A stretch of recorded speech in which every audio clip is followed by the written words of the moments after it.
Quando te oferecem resolver a violência, em geral vão te oferecer alternativas de passividade ou de mais violência ainda. Eu não acredito que resolva nenhuma das duas. Porque a passividade você vai ficar ali passivo até ser morto a última vítima. E a violência, vão ficar se matando uns aos outros, agressores a agredidos, até que o último apague a luz da vida também. Nenhum dos dois é uma solução humana, é um padrão instintivo. Nós podemos dizer que o homem atual, ele não tem uma ideia clara disso que acabamos de falar. Qual é o modelo humano? Qual é a forma humana de resolver as coisas? Percebem isso? Que cada um, segundo a sua natureza, sua identidade, suas vocações, seus talentos, tem uma maneira própria de resolver as coisas que não necessariamente é melhor ou pior que a do outro, é complementar. Às vezes, juntando as soluções de todos os homens, se chega a uma boa solução para um problema específico. Mas teríamos que encontrar o nosso modelo. No caso, o nosso modelo como humanidade. Como é a forma humana de enfrentar a violência, a desmesura, o desequilíbrio. Violência. O que a humanidade, a sociedade, nós como seres humanos, temos que fazer para encarar e resolver esse problema que é tão caro, principalmente para nós aqui, brasileiros. É um tema delicado, mas que a querida professora Lúcia Helena Galvão, com muita coragem e sabedoria, vai nos trazer, à luz da filosofia, o que é necessário para que a violência não tenha sucesso em nossa vida, principalmente a nossa vida individual. Quando a gente olha a violência urbana, a violência doméstica, a violência das guerras mundiais, existe uma pergunta dentro de cada um de nós. O que eu posso fazer? Aonde eu tenho que evoluir para que eu não faça parte de nenhuma ferramenta que promova qualquer tipo de violência? É o que nós vamos aprender. Então fica conosco, o conteúdo está excelente. Eu tenho certeza que vai agregar muita coisa boa para a sua vida. Seja muito bem-vindo ao canal Mente Forte 100. Se você não é inscrito, se inscreva no canal, curta esse vídeo e deixe o seu comentário, que é muito importante. E agora com vocês, a maravilhosa e espetacular professora Lúcia Helena Galvão. Hoje vamos falar um pouquinho sobre como lidar com a violência, filosoficamente falando. É óbvio que hoje é um tema de moda e muitas soluções são propostas, mas nós somos uma escola de filosofia. Não somos donos de verdade nenhuma, mas também temos direito de colocar a nossa posição, a nossa visão sobre o assunto. Vou utilizar uma obra como apoio, que já já falaremos dela, e espero acrescentar alguma coisa para a sua reflexão. Filosofia tem exatamente essa capacidade e ensina exatamente essa capacidade de examinar todas as possibilidades de um assunto e ensinar a refletir e tirar conclusões próprias. Portanto, talvez aquilo que você vá ouvir não tenha nada a ver com aquilo que você está acostumado a ouvir sobre este tema. Aliás, foi uma das coisas que me fez interessar pela filosofia, porque quando alguma questão era colocada, eu imaginava mentalmente como eu responderia. E depois via que a filosofia não correspondia a nenhuma daquelas respostas prévias que eu tinha e que abria uma gama de soluções com as quais eu nunca tinha trabalhado mentalmente, sobre as quais eu nunca havia refletido.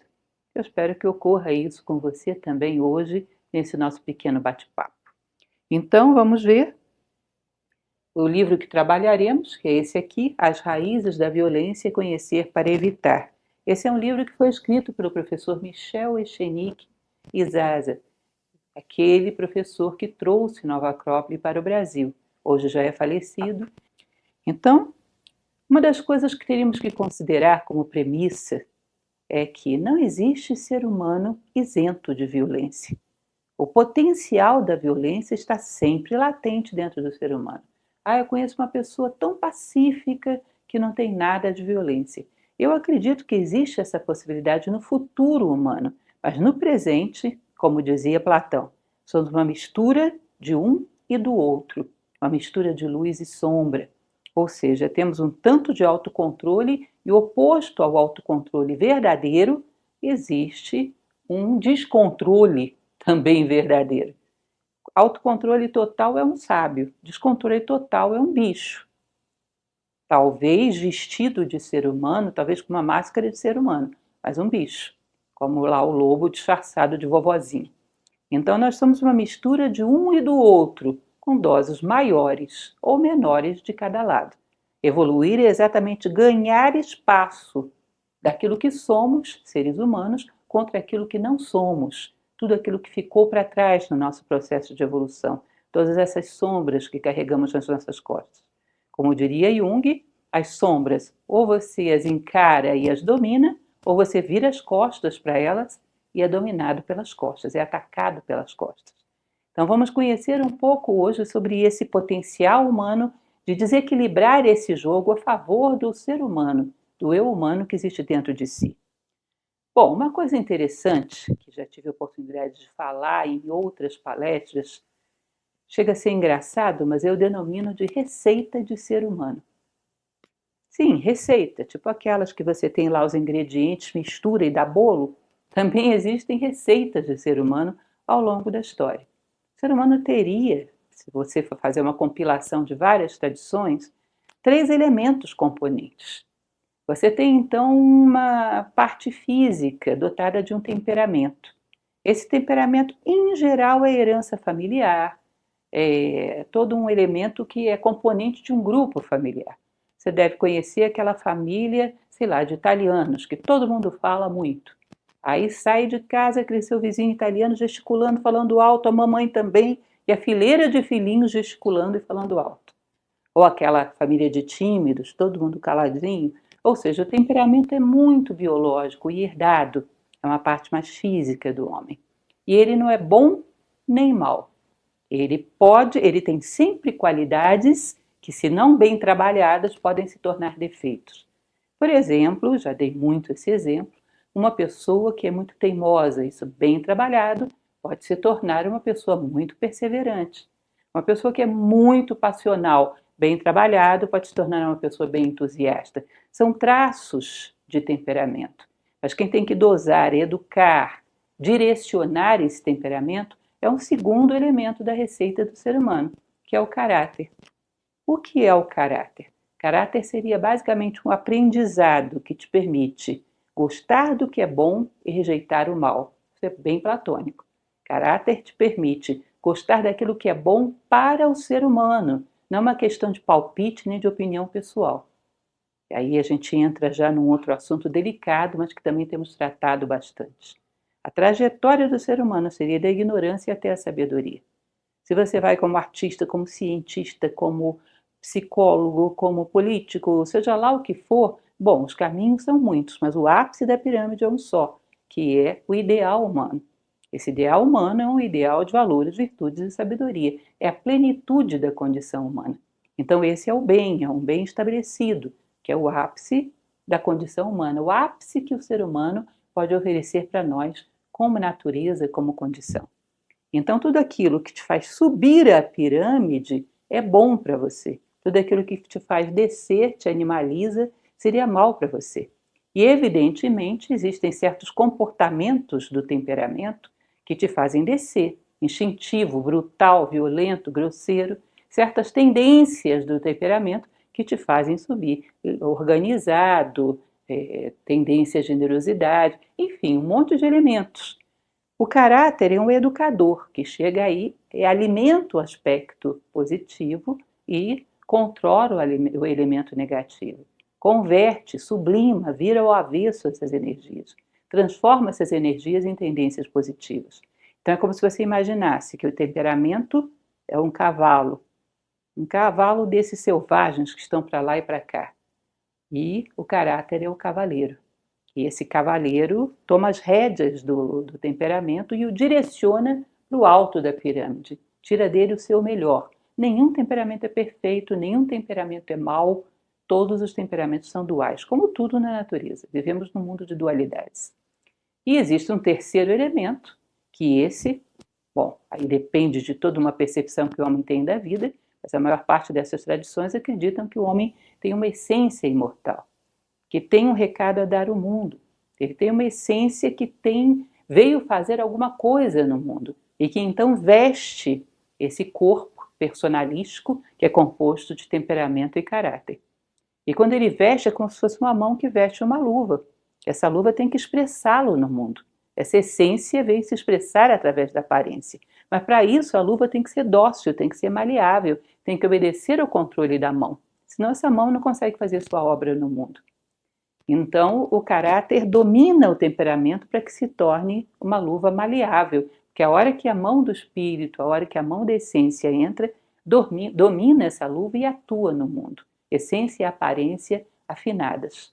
Agora, quando existe um caráter, que é o elemento intermediário, que é mal formado, cuidado, porque hoje a gente usa isso como um pejorativo pesado, fulano é mau caráter.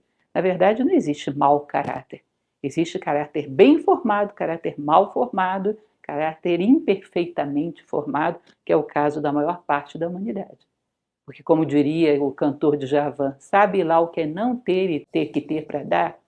Ou seja, em geral, o nosso caráter não foi tão bem formado assim, porque quem o formou também não tinha recebido uma formação tão boa assim. Isso vai gerando um ciclo vicioso. Um caráter bem formado controla o temperamento para permitir a manifestação da essência. Um caráter mal formado libera o temperamento e reprime a manifestação da essência. Então, quando o corpo se torna preguiçoso e vem os sonhos e querem se manifestar, ele diz, coitado, deixa ele descansar um pouco mais. Não, isso não é necessário, isso pode ficar depois, pode ficar para outro momento. Ou seja, ele se vira ao contrário, ele bloqueia a manifestação do ser e libera o temperamento. Então imagine que é como se você estivesse sob um lago, e esse é um lago congelado, que existe um mergulhador lá embaixo tentando vir à tona. Isso é tua essência, teu espírito. E o caráter está aqui em cima, andando sobre o lago. Quando ele percebe esse mergulhador batendo num certo ponto, ele pode fazer duas coisas: ou cavar junto para ajudá-lo a vir à tona, ou empurrar com o pé mais gelo ali e pisotear para que esse ser não se manifeste. Isso é um caráter bem ou mal formado. Então, no caso, o temperamento pode ser o que for. Nós vamos ver já já a classificação que se tem mais conhecida de temperamentos, que não é uma verdade absoluta, mas é o que a gente conhece de melhor, que é uma classificação do médico romano Galeno, que classifica 4 temperamentos. Haja 4 ou haja 40, nenhum deles é perfeito. Então, quando o temperamento tem um caráter bem formado, ele canaliza suas energias para o comando do caráter e obedecem ambos ao ser que se manifesta, ou seja, se torna uma luva perfeita.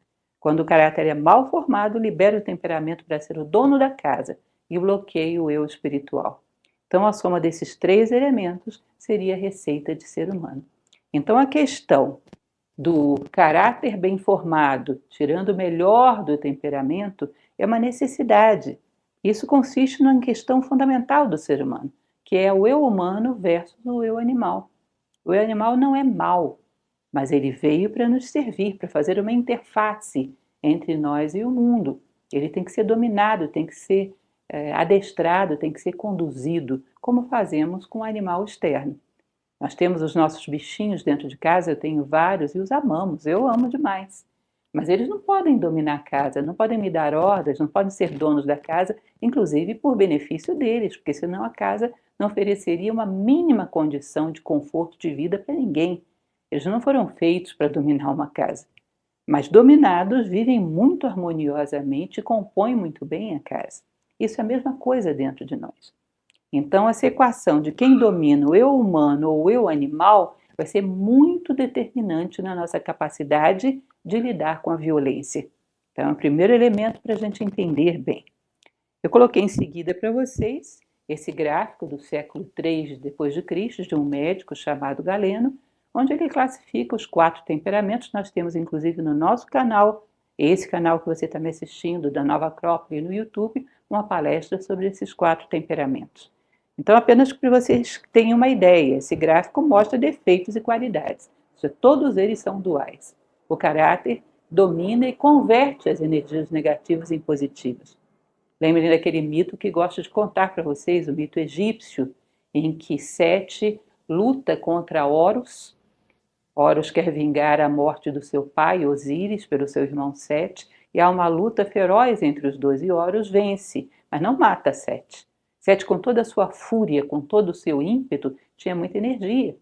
Ele coloca Sete para soprar com toda essa sua energia as velas da barca dos deuses que viajam pela eternidade. Ou seja, as coisas colocadas no seu devido lugar não são más. Ou seja, essa energia tirada da separatividade, do ódio e voltada para a unidade, para o sagrado, ela pode ser muito positiva. Assim também com todas as energias que existem dentro de nós. É a mesma história medieval da obra em negro, da obra em branco e da obra em vermelho. As 3 obras alquímicas. Então, aqui, como curiosidade, temos um gráfico sobre os 4 temperamentos de Galeno. Bom, o professor Michel Echenique, que escreve esse livro, como eu já contei para vocês, era um grande mestre de artes marciais, sobretudo uma arte marcial que foi um gênero desenvolvido no Brasil por ele, que é o Neikun. E ele costumava dizer uma coisa muito interessante, que uma pessoa às vezes chega num dojo de artes marciais, uma pessoa tremendamente pacífica, talvez até passiva. E todo mundo acredita que aquela pessoa é totalmente destituída de violência. E numa situação de tensão, às vezes aquela pessoa dentro do dojo, que é como se fosse uma miniatura do mundo, dentro do dojo ela manifesta um bicho de uma maneira tal que até ela mesma se assusta. Porque quando você simplesmente reprime a violência, se você considerar aquilo que eu falei a princípio, todo ser humano nasceu com esse kit básico. E dentro desse kit básico existe também a tendência à violência, a tendência à agressão. Você não viu, não trabalhou com ela, não sublimou, não converteu, você simplesmente reprimiu. Então tem que contar que ela está ali. Lembrem das sombras do Jung. Se você não olha para ela, vira as costas para ela, ela vai te dominar em algum momento. Em uma situação de dojo, uma situação onde a pessoa se vê acuada, a violência pula sem nenhum controle, porque ela nunca tentou controlá-la. Então é um elemento absolutamente caótico e perigoso às vezes. E acontece às vezes de maneira mais abrupta nas pessoas que menos manifestavam em situações normais. Ou seja, estava aquilo ali latente, esperando uma oportunidade para se manifestar. Então não existe ninguém destituído. Existem aqueles que veem e dominam e aqueles que não veem e são dominados. E adestramento não é educação.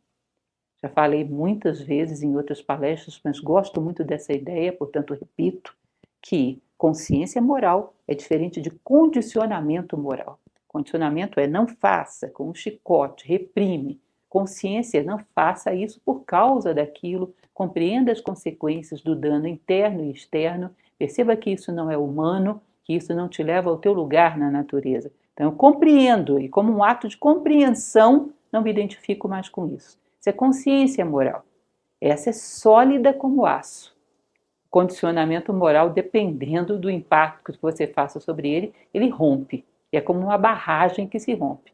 Vocês sabem o que acontece, é um estrago grande. Bom, cultura, ele vai dizer que é um elemento fundamental, porque é como se fosse uma grande formação de caráter.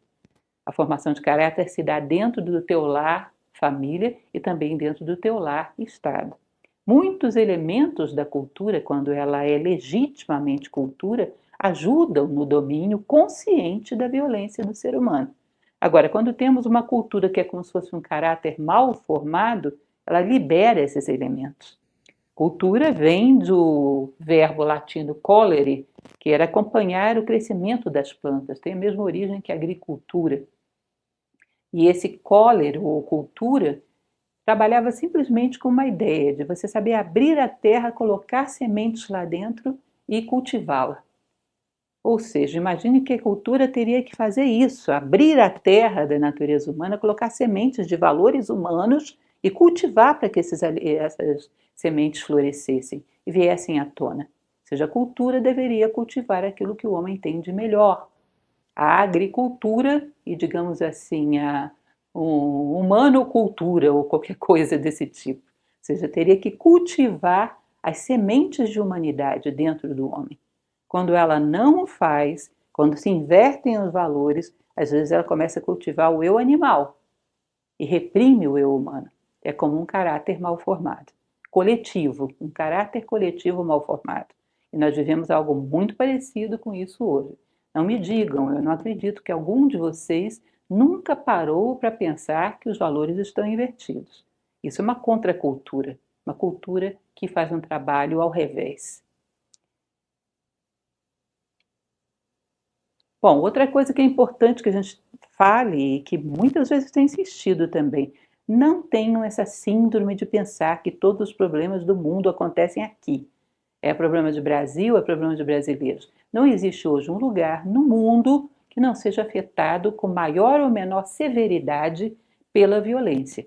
Mesmo aqueles locais que no passado foram considerados os mais pacíficos. Por exemplo, um Tibete, que já foi o teto do mundo, isolado e extremamente pacífico. Hoje, depois da entrada da China, nós sabemos que é uma condição delicada. Mesmo dentro de religiões como a budista, que é extremamente praticante do princípio do ahimsa, da não violência, que vem do jainismo, passa e transita também pelo hinduísmo e também pelo budismo. A não violência é um dos princípios do budismo. Hoje nós temos países budistas onde a violência é muito ativa. Basta olharmos as notícias do dia pelo mundo e saberemos disso. Então, nos recantos onde reinava uma relativa paz, hoje já existe a violência, às vezes em níveis assustadores. A crise que nós vivemos não é uma crise localizada. Entendam, coloquem isso na cabeça. Em qualquer lugar do mundo você vai encontrar aspectos positivos daquela cultura para resistir à crise e aspectos negativos, não é só no Brasil. Nós temos aspectos positivos. O nosso otimismo, a nossa resistência à adversidade, uma certa humildade no sentido de querermos aprender com o que vem de fora, ou seja, tudo isso são elementos positivos. Mas também temos elementos negativos, uma certa inércia, uma certa falta de iniciativa, enfim, não vou entrar aqui nesse aspecto. Mas o fato é, se existe uma coisa que foi globalizada no século XXI, foram os egoísmos, as alienações, a violência, vários problemas que hoje são de escala global. Você pode dizer na história que havia no Egito uma coisa brilhante e, sei lá, no mundo da Ásia Menor, na época não havia nada tão expressivo, até havia. Se pegar lá outra localidade, na própria Europa, não havia nada de expressivo. Hoje é difícil. Mais ou menos os mesmos valores, havendo melhor ou pior condição financeira, mas em geral todo mundo quer o quê? Uma vida com uma determinada quantidade de posses para desfrutar do seu conforto sem pensar muito no vizinho. Tendo ou não tendo essas posses, mas o sonho é mais ou menos comum. Junto com as aspirações humanas também se difundiram as alienações humanas, que favorecem a disseminação da violência. E isso é sem fronteiras. A chamada violência romana, que é a origem da nossa palavra violência, bastante semelhante, ela podia ser dividida em certos aspectos. A violência direcionada, por exemplo, aos fenômenos da natureza. A tempestade muito forte é violenta, pode arrancar telhados de casas, enfim, não vou descrever os prejuízos, vocês sabem. Um furacão, nem se fala, um ciclone. São violências praticadas pela natureza, mas que fazem parte de um ciclo.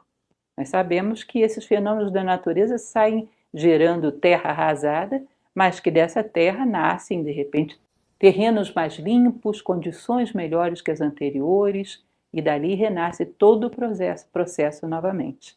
A menos quando pega um núcleo civilizatório pelo caminho, mas a natureza, lidando com a natureza, ela se entende bem. Ela sabe o que ela gera e ela sabe a nova vida que parte dali. Temos também a violência animal, a ferocidade animal. Ninguém tem a ingenuidade de achar que vai encontrar numa floresta só um idílio.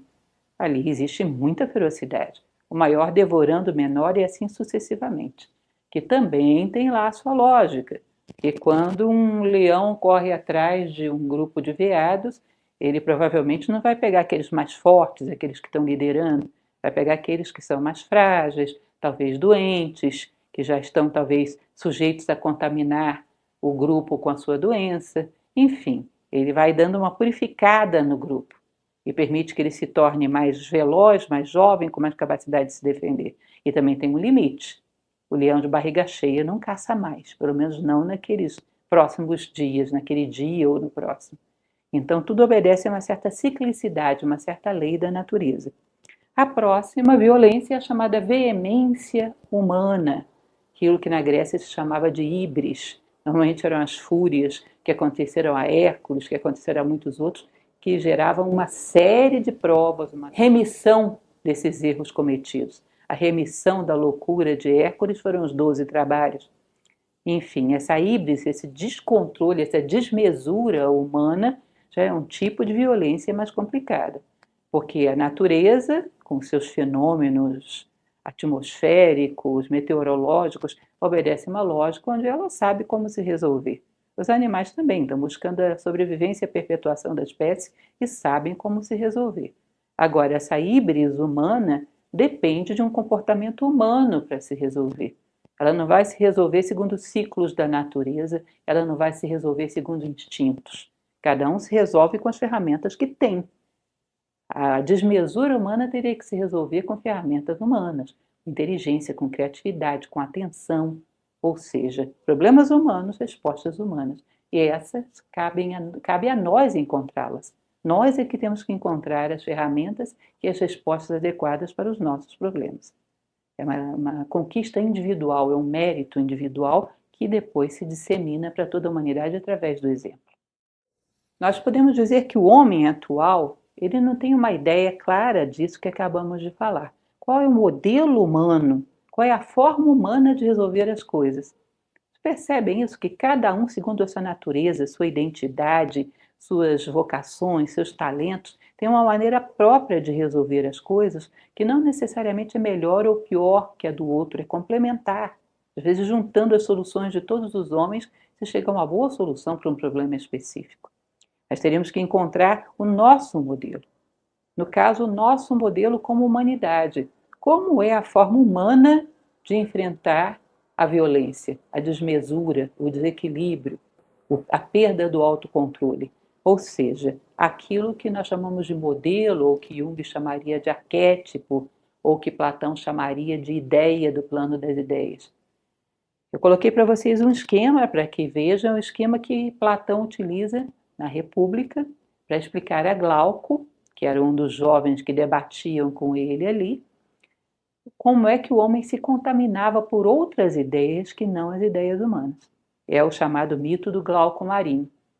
Ele diz o seguinte: imagine que um homem caia nas águas, e as águas são o símbolo do mundo material, a horizontalidade, quanto que o fogo é o símbolo do mundo espiritual, a verticalidade.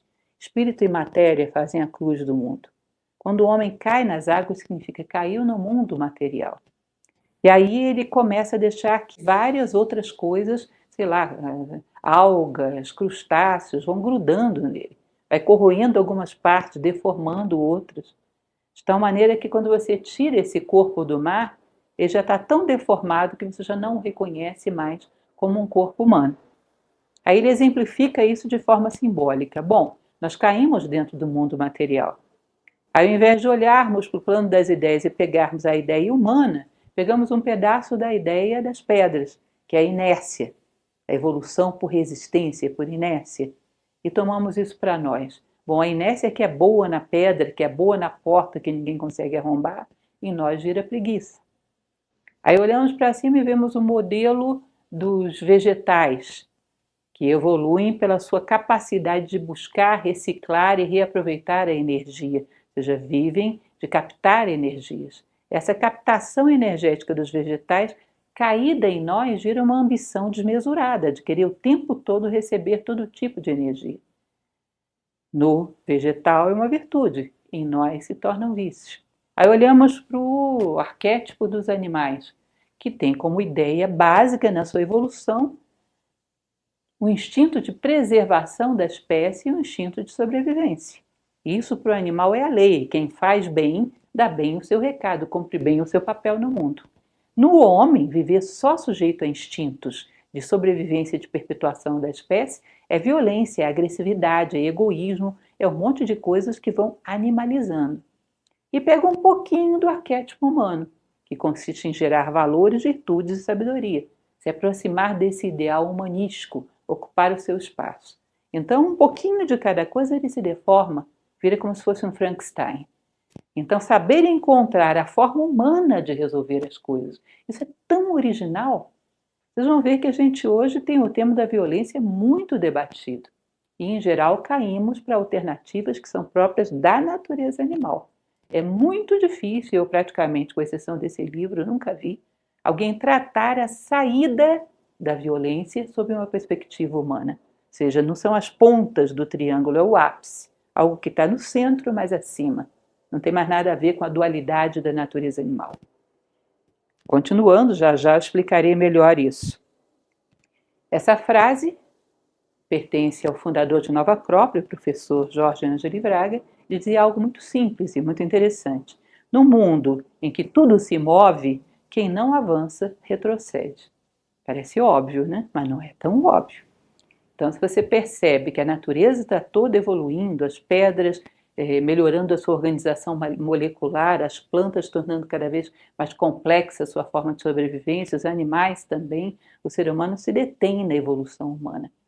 Ou seja, é evidente que se ele não se detém no mundo onde tudo avança, ele acaba retrocedendo e vai ficando cada vez mais animalizado. A animalização da condição humana é um fenômeno visível nos dias atuais. Não preciso nem dar exemplo para vocês. A maior parte das vezes, quando esperamos um comportamento humano, vem um comportamento animal, puramente instintivo, puramente egoísta. E é como se fosse um vácuo de seres humanos, um espaço que não é ocupado. Tem uma passagem que eu acho interessante em Helena Blavatsky, que ela vai dizer que não é interessante você pegar um cão, não seria muito recomendável, embora façamos, e estimular a ferocidade, a violência dele, para que ele te sirva, para que ele defenda uma casa. Porque você estaria, imagina que você pegou o cão ao longo da história, domesticou, trouxe mais próximo do homem, foi depurando a inteligência dele de uma maneira que às vezes parece que eles pensam, só faltam falar. Quando você estimula elementos brutais lá atrás, você não está contribuindo para a evolução dele, você está puxando ele para o passado. Tá? Então o animal foi se depurando, se tornando cada vez mais sutil, mais requintado, e você está puxando ele em direção àquele mundo mais brutal, aquela condição mais brutal. Bom, se até um cachorro se embrutece e retrocede com a violência, que dirá um ser humano, que teria que ser ainda muito mais requintado, com um potencial, com um universo de possibilidades muito mais elevado e mais amplo, porque foram dadas ferramentas a ele para isso. Então, a violência embrutece até cães, que dirá homens. Não estou querendo aqui colocar como verdades absolutas, mas reflitam. Eu sou uma filósofa, não tenho verdades absolutas. Mas reflitam sobre todas essas ideias. Bom, e aí o professor Michel Echenique fala sobre causas, que eu estou aqui resumindo, evidentemente, é um livro não muito grande, de 100 páginas, mas de qualquer forma, grande para uma palestra tão pequena. Então ele fala a respeito de algumas causas, de alguns dos chamados gatilhos da violência. Uma delas é exatamente os conflitos nas 4 faces da pirâmide. O que significa isso? Classicamente se considerava que o homem tem um objetivo, que é o ápice da pirâmide, já falamos ainda há pouco, que é o ideal humano, é o máximo que a condição humana pode atingir, de valores, virtudes e sabedoria, autocontrole, controle do animal para que floresça o humano. E esse ápice da pirâmide seria alcançado por 4 grandes faces. Claro que com uma série de detalhes e inúmeras subdivisões dentro delas, mas basicamente a pirâmide civilizatória que tenta puxar o homem para cima, que é construída para puxar o homem para cima, tem 4 faces, que seria a ciência, a religião, a política e a arte. Isso mesmo, ciência, religião, política e arte. Aí você vai dizer, cadê a filosofia? A filosofia não é uma das 4 faces da pirâmide civilizatória. Ela é uma ferramenta que te permite saber se tudo aquilo que está sendo apresentado como ciência é realmente ciência. O que está sendo apresentado como arte, como política, como religião, é realmente arte, política ou religião. Então, é como se fosse uma espiral que vai tocando e subindo por dentro, comparando as 4 faces, colhendo o que de melhor cada uma fez, identificando cada uma. Ou seja, a filosofia é amor à sabedoria, saber em relação a qualquer coisa da vida. Quem ama a sabedoria quer saber como conviver bem, quer saber como cuidar bem das suas plantas. Para todos os cantos ele projeta esse olhar investigativo com o intuito de beneficiar.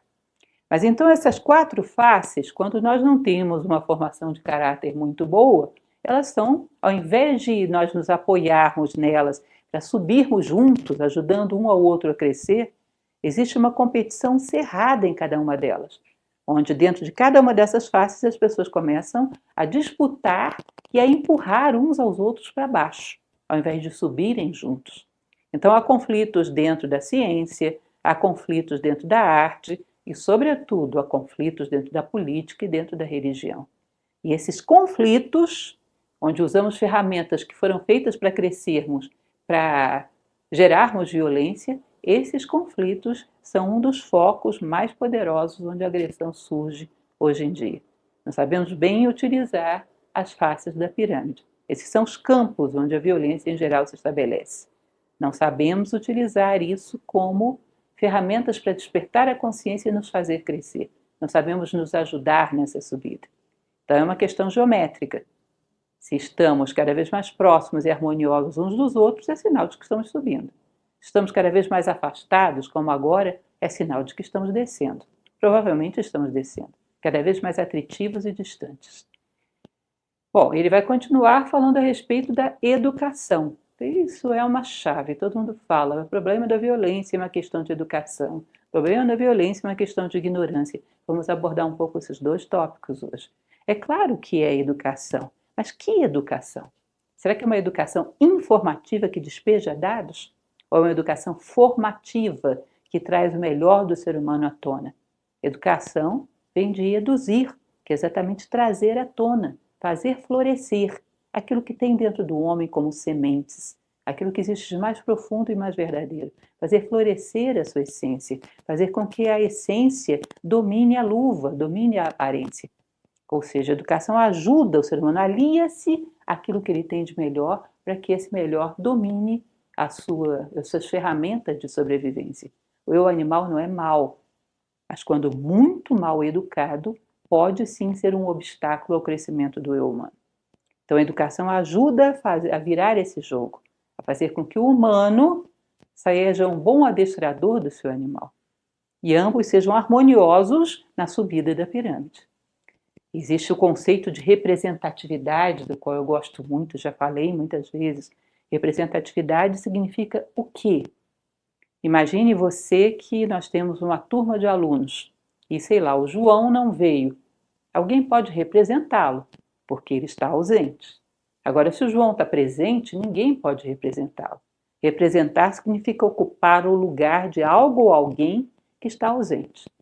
Então, imagine você uma criança, um jovem que está passando por um processo de educação. Ele ainda está desenvolvendo alguns elementos básicos da sua personalidade. Se formos utilizar os conceitos clássicos, ele começa dominando o corpo físico, depois manifestando e depois dominando as suas energias, depois entra numa fase que é por emoção, paixões e aquele bombardeio, ele tem que aprender a lidar com isso, e por último vai manifestar aquela mente que vai ajudá-lo a controlar tudo isso e dar um direcionamento mais elevado para a sua vida. Dizem, inclusive, que isso aconteceria em septenários, daí que a maioridade seria 21 anos, que seria o 3º septenário, que faria a ponte entre as emoções e a mente. Mas isso é uma tradição com muitos detalhes, não vou desenvolver agora. Mas, de qualquer maneira, entenda que essa criança, esse jovem, até chegar a esse 3º septenário, ele necessita de alguém que controle essas suas forças básicas da personalidade, para que ele não se comprometa, não comprometa a sua vida por falta de controle. Então imagine que esse seu eu humano ainda não apareceu, não foi o momento dele despertar. Tem que entrar um outro eu humano aí, controlando o desenvolvimento dessa personalidade como se fosse o dele, representando aquilo que está ausente, conduzindo essa personalidade para que ela seja bem formada, seja para que o corpo físico tenha uma certa disciplina de alimentação, de descanso, de exercício, para que as energias não sejam gastas de uma maneira que avilte a dignidade, para que comprometa a saúde física daquele jovem, daquela criança, para que as emoções não gerem uma desordem de vida, vícios e desequilíbrios que sejam perigosos para o futuro. Ou seja, tem que entrar um eu humano aqui substituindo aquele que ainda está ausente. Isso seria o representante do teu próprio eu humano. E esse representante é o eu humano de um educador. Ele representa e educa essa personalidade, de tal maneira que quando surge o teu próprio eu humano, ele entrega na mão do condutor. E ele encontra uma personalidade preparada para obedecê-lo. Porque senão, quando o eu humano surge, encontra uma personalidade já totalmente desestruturada, rebelde e comprometida com elementos que não deixam com que ele assuma as rédeas. Agora, a pergunta fatal que se faz aí: como é que uma pessoa pode representar o eu humano para outro alguém quando esse eu humano ainda não está presente nele? Se o eu humano não domina dentro dele, como é que ele poderá representar o eu humano de outro? Como ele pode representar alguma coisa que nele também está ausente? Entendem isso? Ou seja, daí se deduz que a condição fundamental do educador, tem uma palestra que eu falo bastante sobre isso, a filosofia na educação, a condição fundamental do educador é contato da consciência com o ser. É um nível de maturidade humana, de solidez, de domínio, de autocontrole, de presença de elementos humanos bem consolidados, que dá a ele a possibilidade de representar isso em outro ser em formação. Então, você pode considerar, por exemplo, que numa sociedade clássica, o ideal para um educador seria a virtude, não conhecimento meramente intelectual. Porque o conhecimento meramente intelectual, se você necessita dele, por amor, adquire muito rápido. Agora, se não tem nenhum contato com a virtude, com valores, com sabedoria, nenhuma sobriedade, maturidade, autocontrole, não é uma coisa que você adquire rápido. Então, o verdadeiro educador é um representante de elementos e esses elementos, através dele, vão ser um referencial para os educandos. Então, você precisaria, dentro da educação, para formar seres humanos não violentos, pessoas que tivessem consciência e controle da violência em si, para representar esse elemento. Então, será um elemento importante. Será que temos isso? Como é a nossa educação hoje em dia? Ela está muito mais voltada para o quantitativo do que para o qualitativo, para a informação do que para a formação. E esses conceitos de valores, virtudes, já são coisa bem secundária, muito competitiva e querendo gerar habilidades e não virtudes. Tudo isso daria uma palestra inteira para discutirmos. Mas, enfim, esse é um dos fatores, né, da violência. Ele fala de vícios também, como droga e álcool, simplesmente porque droga e álcool diminuem o poder da consciência, diminuem a lucidez. E quando você diminui, digamos assim, o controle que você tem sobre a coleira, o bichinho fica mais desobediente e faz mais travessuras. Então, se a gente diminui o nosso controle sobre o animal, aí que ele toma conta da casa mesmo. Então, a consciência humana é algo para ser desenvolvido e não minimizado. Uma das coisas que era considerada imoral no mundo clássico era trocar a consciência humana por prazeres ou confortos ou diversões, sejam elas quais forem. Porque a consciência humana é exatamente o fator que a gente está trabalhando para desenvolver. E ela é muito preciosa para você trocar por qualquer coisa. Então, vícios tendem a afrouxar a capacidade do homem de controlar os seus impulsos animalescos. E a violência é um deles.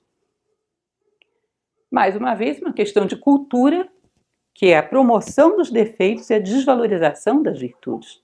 Então, se hoje a pessoa é muito preguiçosa, fica muito à vontade para comentar isso em público, falar com os amigos. Agora, se ela é uma pessoa muito bem disposta, acorda cedo, faz todas as suas tarefas, ela tem um certo temor de falar isso em público. Pode ser intitulada de durona, de retrógrada, de pessoa que não sabe viver.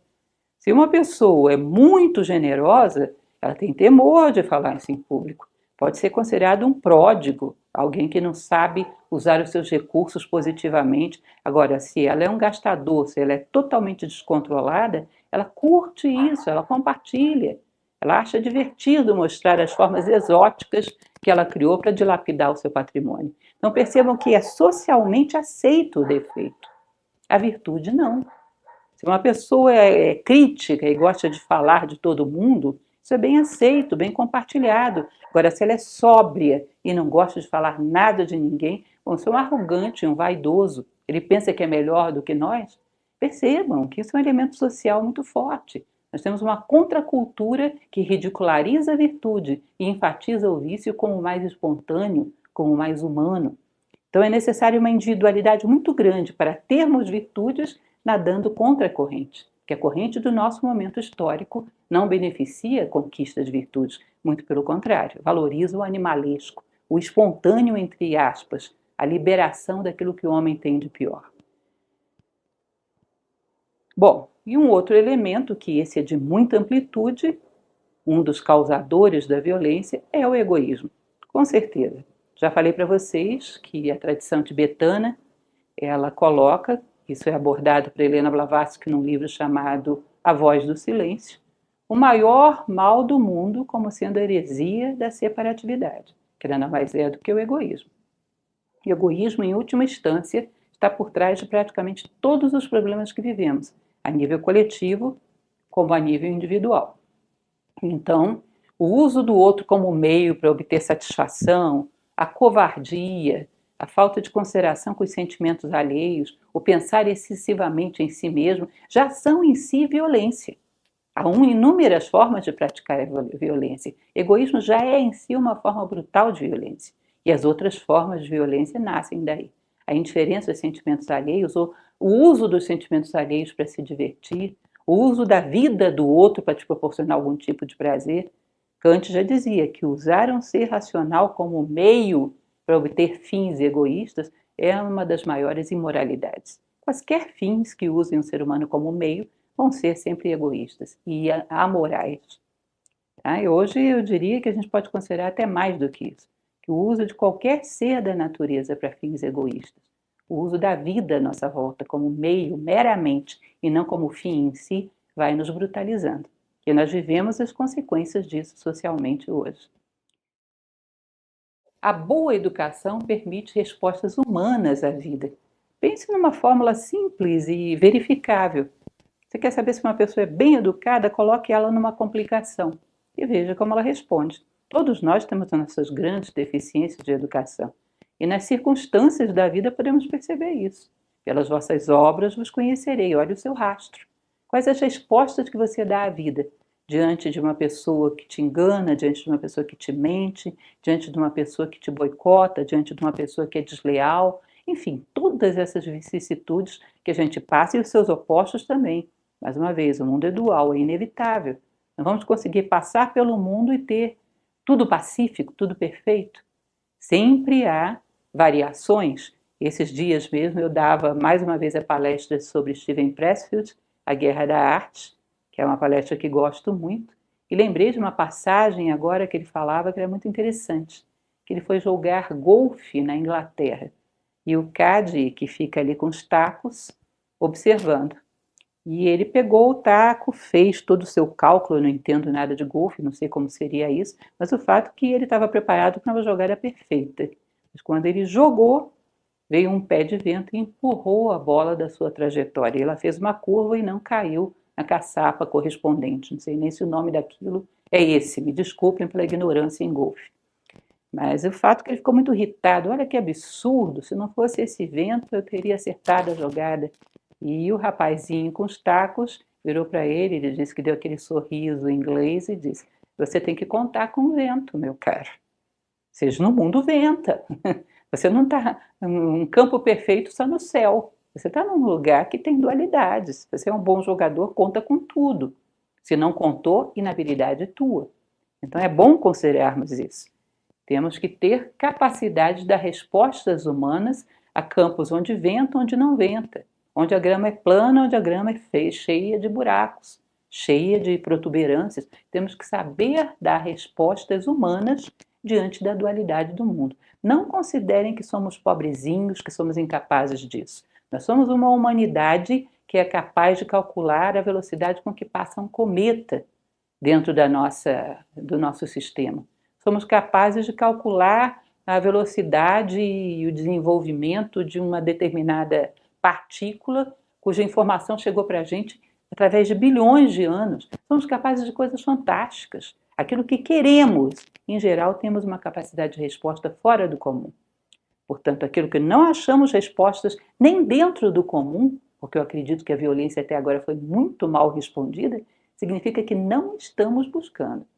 Porque é incrível as respostas que somos capazes de achar quando estamos realmente interessados nelas.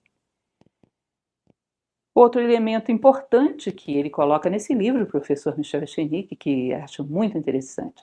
O poder externo sem poder interno gera violência. Entendem isso? Sem poder interno, sem autodomínio, sem equilíbrio, você coloca poder na mão dessa pessoa, ele vai ser violento. Confúcio já falava sobre isso. Não pode comandar quem não sabe obedecer. E obedecer os seus princípios, obedecer os seus valores, tem um certo autocontrole, um certo eixo interno de valores ao qual ele não renuncia. Esse tem capacidade de comandar fora. Então, o poder no nosso mundo ficou até meio estigmatizado. As pessoas negam o poder, isso acaba gerando debilidade. E esse estigma foi porque corremos atrás apenas do poder externo e não do poder interno em primeiro lugar. E esse poder interno daria ao homem a possibilidade de uma absoluta sensatez e correção no exercício do poder exterior. Há que desenvolver virtudes opostas à violência, ao invés de apenas reprimi-la. Então considerem que dentro de nós é como se fosse um campo de batalha. Temos a violência, e aqui desse lado temos a possibilidade da reflexão, da generosidade, da atenção, da imaginação, da inteligência, do amor, uma série de coisas que, se você fortalecer, daqui a pouco são maiores do que o inimigo e te permitem confrontá-lo e dominá-lo. Então o inimigo é desse tamanho. Se for combater a violência agora, com as virtudes nanicas que eu tenho, eu vou levar uma surra.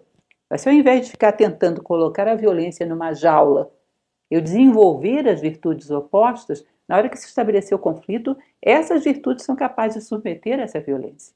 Não é um elemento que eu tenha que estar reprimindo a violência, porque eu já falei para vocês, repressão não funciona. Uma hora essa jaula estoura, uma hora esse controle baixa, e a violência é devastadora porque nunca foi dominada. Então, se você fortalece as virtudes, você tem ferramentas internas para quando essa violência se manifestar, ter algo mais poderoso que ela, que possa controlá-la.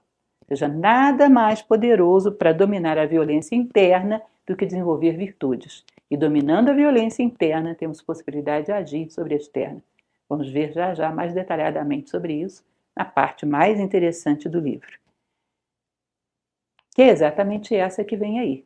O ciclo violência-vítima. Que isso eu posso dizer que é o mais original e interessante desse livro. O professor Michel Echenique ele vai dizer para a gente que existe uma dualidade que se coloca em equilíbrio. Sem vítimas não há violência. A violência precisa de presas. Portanto, tem que ter seres com perfil de presas para poder alimentar esse circuito. Vejam bem, não me interpretem mal, porque hoje nós vivemos o momento internacional das interpretações precipitadas, preconceituosas, para colar rótulos nas coisas antes de entendê-las. Não estou querendo dizer que uma pessoa que é vítima da violência é culpada da violência acontecer. Não. Dizia Epíteto, escravo romano, que a extinção da culpa marca o início do progresso moral. Não existem culpados. Mas existem sim pessoas que, quando se colocam numa determinada posição, inconscientemente retroalimentam o processo, movimentam a bobina, fazem com que aquilo se perpetue. E ao tomar consciência disso e começar a trabalhar corretamente, podem corrigi-lo. E um elemento que ele vai falar sobre isso que é fantástico também. Existe toda uma manipulação que nos faz crer que a violência é absolutamente aleatória, que não existe uma lógica no processo. E como não existe uma lógica no processo, a gente não tem nada para fazer. Simplesmente nos recolhermos e esperar que alguém faça alguma coisa por nós. ficamos numa posição extremamente passiva, ou vamos para o outro lado e ficamos numa posição extremamente agressiva. Não é verdade, não existe nada no universo que seja aleatório. E isso é filosofia clássica e cada vez mais a ciência caminha para isso também, porque tem encontrado explicação para coisas que pareciam absolutamente caóticas e desordenadas um século atrás. Então nós vamos percebendo que o universo é permeado de lógica, de inteligência, de concatenação de causas e efeitos. A violência não é uma exceção. Então existem causas e efeitos, e dentro do DAC silogismo, você pode interferir para quebrar as causas e evitar muitos dos efeitos. Como? Sendo humano. Vamos explicar isso já já. Então não há culpados, mas há sim despreparados. E quando estamos preparados, podemos entender a máquina da violência e começar a trabalhar para desmontá-la. Bom, ele vai dizer que a psicologia da vítima é um assunto bastante conhecido, já não é nenhuma novidade, muito abordado dentro das escolas de polícia. Acho que, lamentavelmente, parece que também é muito abordado dentro das escolas de bandidos, porque ambos conhecem muito bem essa ideia. Então, imagine você, um bandido, por muito que a gente pense o contrário, uma situação de violência, o maior risco é o dele, porque ele está cometendo uma coisa que é contra a lei. Qualquer pequeno erro pode gerar sua prisão, sua morte, um dano físico severo. Ele está ali numa situação onde ele tem que ser rápido e eficiente, porque senão está tudo perdido. Então a situação de maior fragilidade é a dele. Então ele não vai arriscar em situações onde ele não sinta que tem uma possibilidade antecipada de julgar que ali vai dar certo. Sabe aquela história que dizem pra gente quando a gente vai pensar se vai colocar ou não uma tranca num carro? Bom, existem excelentes trancas no mercado, mas honestamente, entre nós, não existe nenhuma tranca que eu tenha conhecido até hoje, não sei se existirá algum dia, que realmente impeça uma pessoa de roubar um carro se ela quiser. Agora, imaginem, um bandido tem um tempo X, precisa de rapidez, precisa de velocidade, precisa de fazer aquilo da maneira mais prática possível, porque a situação dele pode ser pego a qualquer momento. Isso pode redundar num prejuízo grande. É óbvio que se ele tem 20 opções, ele não vai querer pegar aquele carro que tem a tranca mais complexa. Estabelece um obstáculo que ele, se tiver que escolher, não será esse. Aí você vai dizer, mas isso é egoísta, eu estou pensando só em mim. Não, o ideal é que todos os carros tivessem essa tranca, se isso fosse possível, e que todos os seres humanos tivessem esse obstáculo também. Se um encarna, se torna um referencial de como isso pode ser feito. Então, o que seria essa tranca humana que faria com que a gente pudesse ser, assim, digamos, um candidato não muito recomendado para que um bandido que observa te escolhesse como vítima? Em poucos segundos, o bandido tem uma certa psicologia, em poucos segundos, às vezes minutos, ele percebe se é uma vítima adequada ou é aquela que pode gerar alguma dificuldade. Imagine você, para que isso fique mais claro, um cachorro. Um cachorro quando é atacado, quando é ameaçado. Bom, se é um cão despreparado, um cão que não sofreu nenhum tipo de treinamento ou não é um cão de grande porte, ele vai correr apavorado, reagir com pânico, com medo. Se é um cachorro treinado, um cachorro de guarda, ele vai reagir com agressividade, vai voar para cima do agressor com violência. Essa passividade ou essa violência são o eixo da consciência animal, são um padrão instintivo. Ou seja, ou somos brutais como um animal selvagem, ou passivos como uma pedra. Essa dualidade da consciência animal, padrão instintivo de reação, ou paralisa, ou tenta fugir, ou então se torna agressivo, é muito previsível. Como o ser humano não desenvolve muito do eu humano, as suas respostas ficam nessa polaridade, que é muito previsível. Ou ele vai se descontrolar e entrar em pânico e você imobiliza ele rápido, com um tiro ou uma pancada, ou ele vai ficar catatônico, paralisado. E você pode aí manipulá-lo e fazer o que você quiser. Fora disso, é muita insegurança. Então, às vezes, pelo comportamento, pela maneira desligada como uma pessoa anda, pelo olhar, como ele se intimida por pouco, por uma série de elementos, a pessoa pode deduzir. Isso tem ou não uma psicologia da vítima? Esse tem ou não? Esse é ou não uma vítima passiva, uma vítima fácil? Uma pessoa que caminha com atenção, observando cada passo que está dando, cada ruído ele observa, olha nos olhos das pessoas, está presente com inteligência, com imaginação, lúcido, eu não sei o que vai sair daí. Isso é imprevisível, o risco é muito grande, porque ele foge ao padrão previsível dos instintos, que é sempre passividade ou violência. Percebam que é a mesma coisa dentro da sociedade.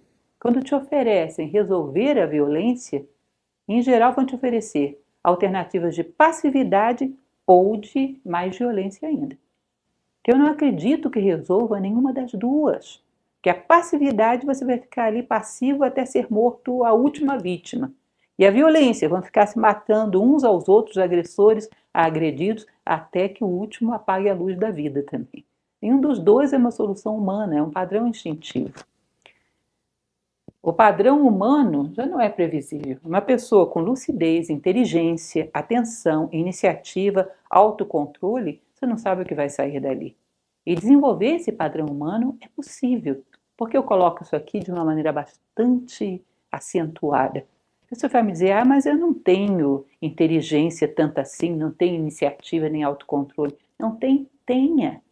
E nós temos a possibilidade de desenvolvê-la. E isso seria exatamente a evolução humana, desenvolver os potenciais humanos. Não pense que o ser humano é uma coisa acabada, ele está em permanente construção. Aperfeiçoe as suas ferramentas humanas. E você pode, de fato, ter armas muito poderosas.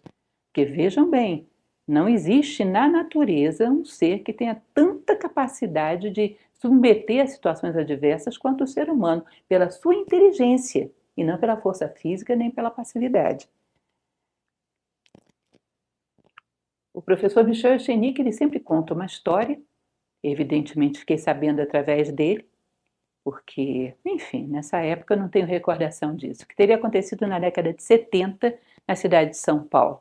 Teria sido um dos primeiros chamados sequestros com vítimas, assalto que termina em sequestro com vítimas. Uma casa teria sido assaltada, a polícia teria cercado, e como era algo muito novo, as câmeras de televisão todas filmando e transmitindo para vários lugares.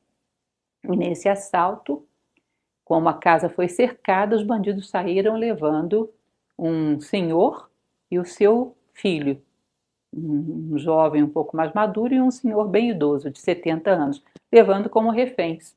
Isso tudo sendo transmitido pela TV.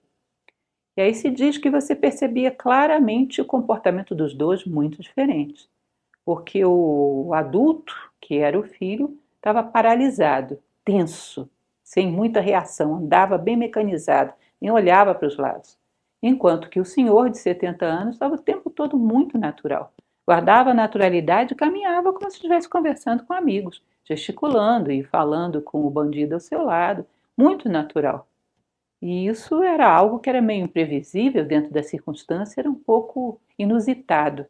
Sei que, num determinado momento, quando eles são colocados dentro do carro, e o jovem fica na frente e o velho atrás com o bandido que estava com a arma na frente dirigindo, ele conversando, num determinado momento, naquele movimentar, conversar de uma maneira muito espontânea, diz que ele faz um gesto rapidíssimo, onde ele pega a arma da mão do bandido e atira pela janela do carro.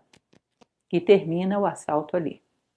Ninguém imaginava que aquilo pudesse acontecer, mas de um homem naquela situação poderia sair qualquer coisa. Um homem desses, o bandido corre a léguas dele, porque não sabe o que pode acontecer. Ou ele o mata imediatamente, que é uma coisa um pouco estranha no início do assalto, ou ele vai correr risco o tempo todo, porque ele é uma caixa de surpresas. O ser humano, com todos os potenciais que tem, é uma caixa de surpresas. E essa é uma situação que mostra claramente o quanto a natureza humana está cheia de ferramentas. Essa e talvez outras muito melhores. Percebam, gente, que é importante a gente ressaltar. Não existe, pelo menos que eu conheça, talvez haja, mas é raro que haja um ser que nasça tão desprotegido quanto o ser humano. Qualquer animalzinho nasce já com uma certa condição de correr, de usar garras, usar dentes, usar uma picada, alguma coisa para se defender. O ser humano é absolutamente desprotegido, frágil, a pele exposta, sem condições de andar, de nada, sem nenhuma defesa. Esse elemento que praticamente é considerado uma desvantagem significa que a natureza não nos fez para nos defendermos na força, nem para sermos passivos, mas para nos defendermos através da inteligência, que é muito mais poderosa. Gente, esse tema é extremamente relevante nos dias atuais. Eu estou deixando na descrição do vídeo o link completo da palestra e também onde você pode adquirir o livro a qual a professora Lúcia Helena Galvão se baseou para trazer essa palestra. Então é só você procurar, clicar e comprar o livro. E não esqueça de assistir o próximo vídeo que aparece aqui na sua tela. Um grande abraço e até a próxima.